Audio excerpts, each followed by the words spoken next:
안녕하세요. 박인철 방송 나는 나 77번째 시간입니다. 77번째 하니까 이제 럭키세븐이 2개, 7땡이죠. 땡이라는 말이 좀 그 방송에 어울리는 말은 아닌 것 같긴 한데 그 고스톱이나 뭐 도리지코땡에서 쓰는 용어이기 때문에 뭐 썩 뭐 권장할 만한 용어는 아니지만 우리나라 사람들은 뭐 좋은 일 있으면 장땡이다 뭐 이런 식으로 뭐 도박용어가 일상용어처럼 이렇게 쓰이는 경우도 있고 하니까 저도 이제 77 했을 때 럭세븐 더블 럭세븐이 되는 거죠. 또 그렇게 생각하다 보니까 77년도 그러니까 1977년 7월 7일 날 그럼 나는 무엇을 했었는가 또 생각을 하게 됩니다. 지금 이제 기억이 나는 게 그때 재수할 때인데 화실에서 그 그림을 그리면서 위에다가 이제 그린 날짜를 이렇게 표시를 해놨는데 그 그림 위에 7777 이렇게 숫자 4개를 썼던 기억이 이제 어렴풋이 납니다. 아무튼 이제 뭐 숫자 얘기는 그 정도로 말씀드리고 지난 시간에 이제 제가 그 우연한 기회에 그 참선을 열심히 수행하시는 그 노보살님을 통해서 스님을 찾아뵙고 이제 1시간 남짓 저 혼자 앉혀놓고 이렇게 설법을 해주시는 그런 기회를 가졌다는 말씀 드렸었는데 나오면서 이제 그 할머님이 저한테 이제 하시는 말씀이 학생은 참 복이 많은 사람인 것 같아 그러시더라고요. 아니, 왜요? 그랬더니 저 스님이 한 사람 앞에 앉혀놓고 1시간씩 설법을 해주시는 분이 아닌데 학생이 참선을 잘할 것 같은 느낌을 받으셨는지 이렇게 한 사람 앞에 놓고 1시간씩 그 설법을 해주시는 것을 처음 봤다는 겁니다. 저는 이제 그때 뭐 스님을 처음 뵙는 상황이기 때문에 그것이 나에게 어떤 그 특별한 배려를 해주셨다는 것 자체도 모르는 상태였고 이제 그러한 그 할머니의 말씀을 듣고 보니까 그 스님이 나한테 좀 호감을 많이 가지셨나 보다. 그러니까 이 정도로 이제 생각을 했었죠. 근데 이제 그 당시에 그 제가 그 조소와 그 소묘, 그러니까 미술 공부를 시작한 시기하고 참선을 시작한 시기가 그 거의 비슷합니다. 그러니까는 고등학교 졸업하고 재수를 시작하면서 이제 고등학교 찾아가서 미술 선생님한테 조각을 가르쳐 달라고 이제 부탁을 드렸고, 그리고 또 얼마 있다가 이제 꼬맹이들한테 영어를 가르쳐 주는 그 알바를 시작하면서 이제 그 집 할머님을 통해서 이제 스님에게까지 이제 연결이 됐던 것이죠.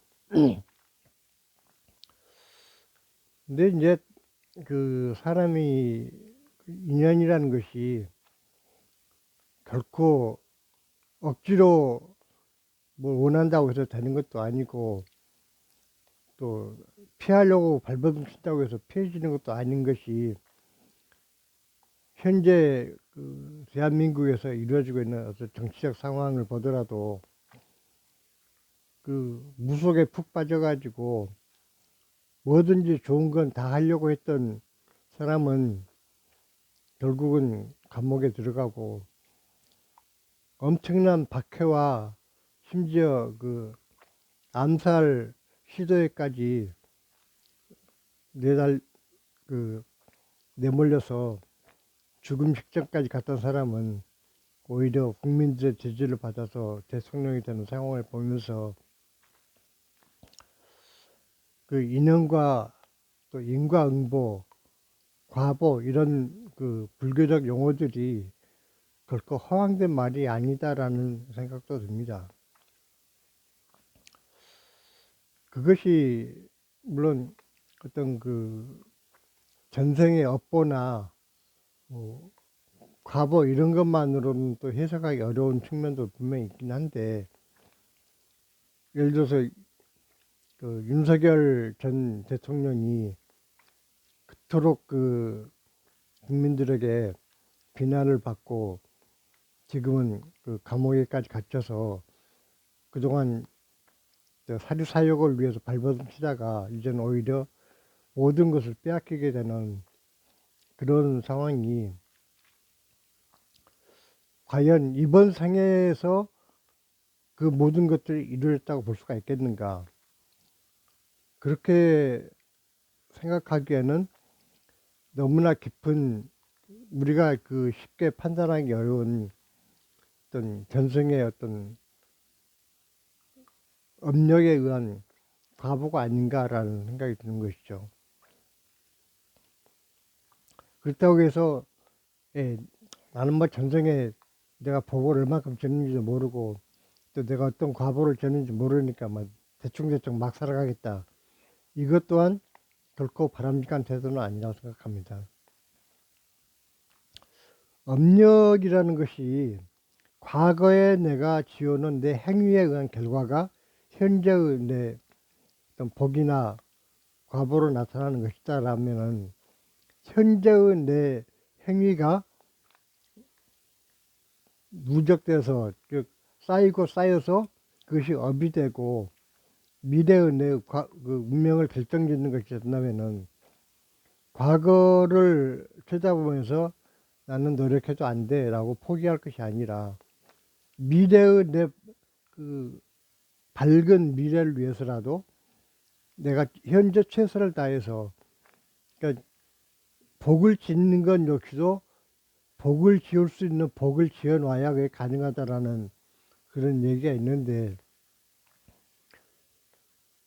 복을 짓기 위해서도 전생에 그만한 복을 지어 놨어야 그것이 가능하다라는 얘기를 합니다.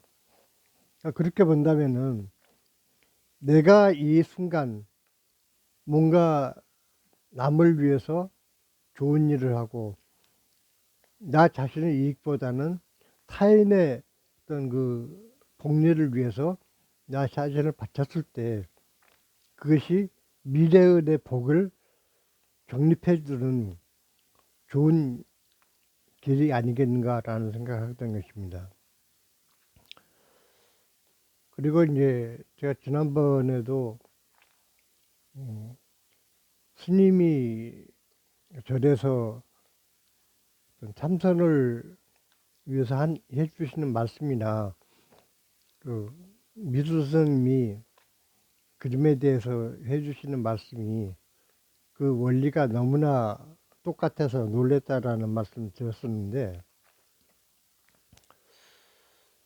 제가 여기서 또 한 가지 그 얘기하고 싶은 것은 그림을 그릴 때 이제 물론 요즘의 어떤 그 비구상 회화에서는 꼭 어떤 사물과 함께 그려야 그림을 잘 그렸다라고 하지는 않습니다.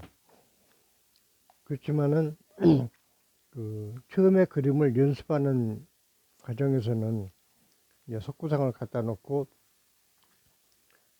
그것을 객관적으로 그 보는 눈을 키우기 위한 훈련을 통해서 이제 석구소묘 같은 것을 이제 하게 됐는데,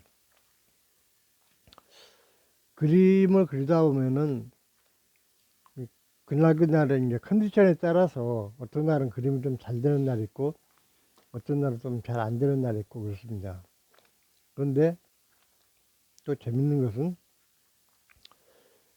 오늘은 그림이 참 잘 그려진다라고 느꼈을 때 그런 날 그걸 완성하고 나면 꼭 틀린 부분이 나온다는 것입니다. 오히려 오늘은 좀 왠지 컨디션이 별로 썩 안 좋아서 그림이 잘 안 되는 것 같다라고 할 때 그걸 하나하나 이제 잘 안 되니까 혹시 틀리지 않았는가를 늘 다져가면서 이렇게 반복해서 확인하고 또 확인하고 하면서 그림을 그리다 보면은 오히려 그림이 더 단단하게 그려지는 경우를 경험하게 되는 게 있습니다. 그러니까 결국은 우리가 뭔가가 잘 되고 있다라고 했을 때 방심하게 되고, 그 방심은 곧 잘못된 판단을 하게 된다는 것이죠. 근데 그것이 그림에서만 그런 것이 아니라 우리가 한평생 살아가면서 많은 경험을 하게 되는데, 그 경험 속에서 아, 일이 참 잘 풀리는구나 라고 방심을 하면 오히려 정작 추구했던 일을 그르치게 되는 경우가 많다는 것입니다. 뭐 살면서 그런 경험을 누구나 한두 번 이상 경험을 뭐 대부분 했을 텐데, 그러니까 일이 그 저절로 잘 되어지는 경우도 없고 또 저절로 잘못되는 경우도 없는 것 같습니다. 나에게 주어진 조건 속에서 내가 최선을 다했을 때 그 최선을 다하고 있다라는 그것마저도 그것이 자만에 빠지는 하나의 그 기회가 될 수 있기 때문에, 내가 최선을 다하고 있는 것인가라는 것에서부터 자기 점검을 하고 스스로를 돌아봤을 때 그 실수는 줄어들게 되는 것이죠. 사람이 뭐 누구나 뭐 예수님이나 부처님처럼 뭐 완벽에 가까운 인간일 수는 없는 것이고 누구나 다 부족한데, 그 가운데에서 나는 그러니까 이 일을 많이 했으니까는 나는 실수할 리가 없어, 나는 절대 틀리지 않아 라고 자만했을 때 거기서 이제 실수가 나오게 된다는 것이죠. 제가 이제 훗날 그 인쇄소를 하면서도 방심하고 교정을 소홀히 하면 꼭 틀린 글자가 나옵니다.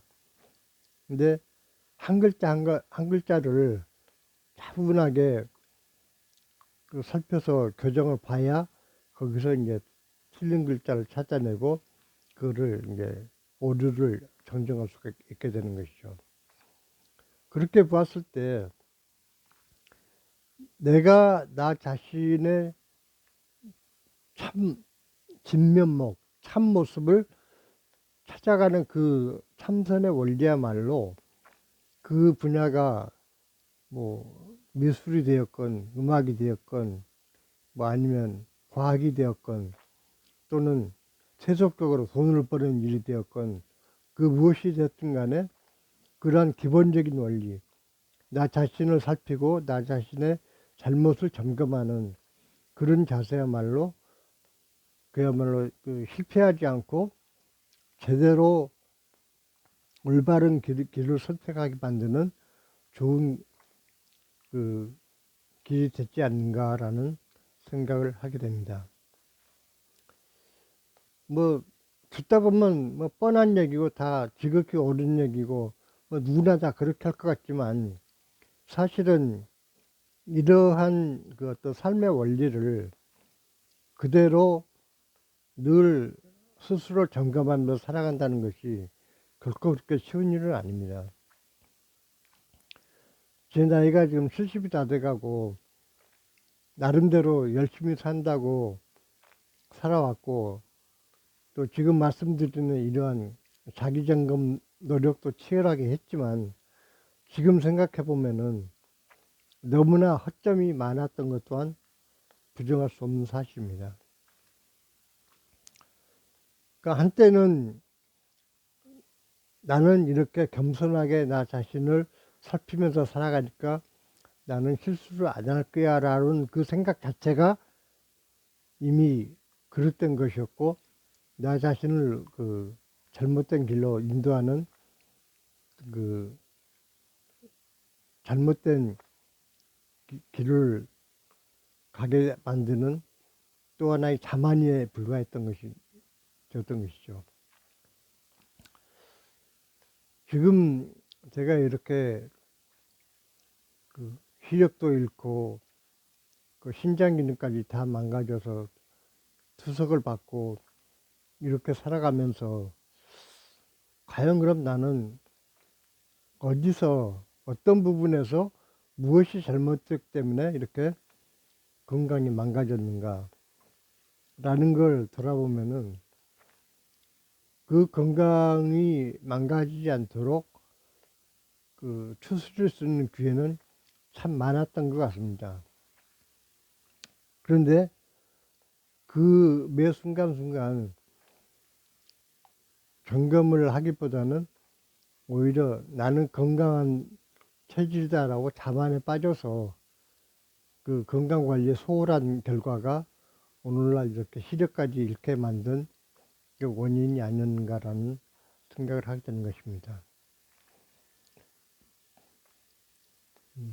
다시 한번 강조하지만 무언가가 잘 풀릴 때, 잘 된다라고 생각할 때 결코 방심하지 말고 또 그림이라는 것이 그리는 그 위치에서 그냥 보면은 잘못된 부분을 결코 발견을 못하게 됩니다.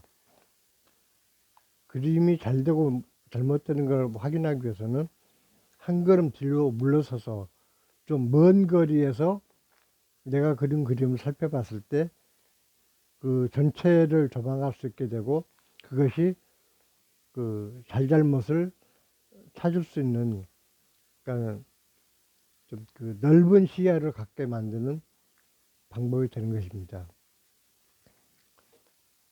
결국 다시 한번 강조하지만 내가 현재 하고 있는 일에 바짝 붙어가지고 그 바짝 붙는다는 것이 예를 들어서 뭐 탐욕에 그 얽매여 있다든가 내가 뭔가를 이루어야겠다라는 어떤 집착에 매몰되어 있을 때 결코 그 제3자적인 객관적 입장에서 자기 자신을 살필 수도 없고 또 한 걸음 물러서서 그림을 살피는 것 같은 그런 여유 있는 마음의 자세를 갖지 못하기 때문에 많은 그 실수와 실패가 오는 것이 아닌가라는 생각을 하게 되는 것입니다. 뭐 이런 얘기를 요즘 젊은 친구들은 뭐 꼰대 같은 소리다라고 받아들일지 모르겠는데 그 꼰대 같은 생각이 이러한 그 재현이 오히려 경험이 부족한 젊은이들에게 조금이라도 참고가 되고 내 일이 잘 풀린다라고 할 때 다시 한번 자기를 살피고 점검하는 그러한 마음의 자세를 가져서 실패를 줄여나가는 그런 계기가 되기를 바라는 마음에서 충고 아닌 충고를 해봤습니다. 오늘은 이 정도로 하고 아직까지 지금 제가 1년 반이 훨씬 넘었는데도 구독자가 100명이 안 채워지고 있네요. 그래서 주변에 좀 가까운 분들한테 구독도 많이 권유해 주시고 또 이왕 눌러서 들으시면은 좋아요도 한 번씩 눌러주시면은 더더욱 고맙겠습니다.